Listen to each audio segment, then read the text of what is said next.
This is one of the many hallways in lower Manhattan where masked immigration agents have been apprehending people outside of their routine immigration court check-ins. It's been happening almost every single day for the better part of the last 2 months, and we came here to witness it for ourselves. As of mid-June, ICE was detaining nearly 60,000 people. That's almost 45% above the capacity that was funded by Congress. And according to recent reporting from the New York outlet The City, inside this building, 26 Federal Plaza, apprehensions and hours spent in detention skyrocketed earlier this summer. An average of 89 people were detained inside 26 Federal Plaza each night in June, more in May and June alone than the first 4 months of the year combined.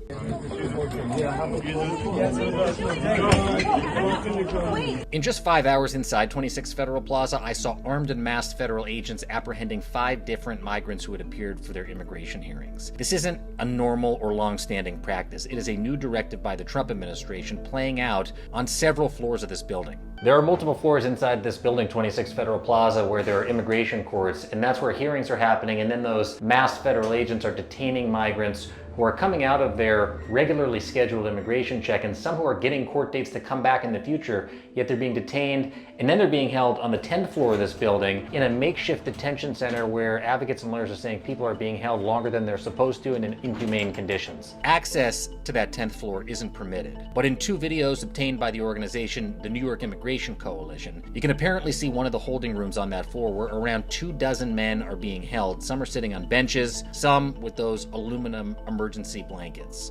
DHS tells us that, quote, 26 Federal Plaza is not a detention center. It's a federal building with an ICE law enforcement office inside of it. And that, quote, any claim there's overcrowding or subprime conditions is categorically false. Wait.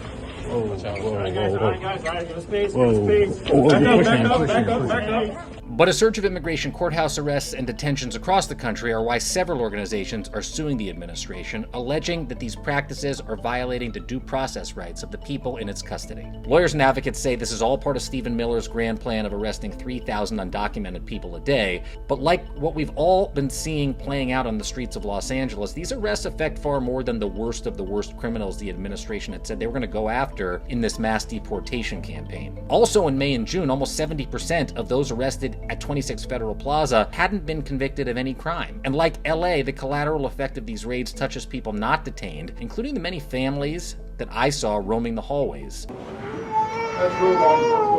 Little children at their parents' hearings walking around with these agents towering over them, uncertain of what the future's going to bring, and if their family could be separated in those hallways next.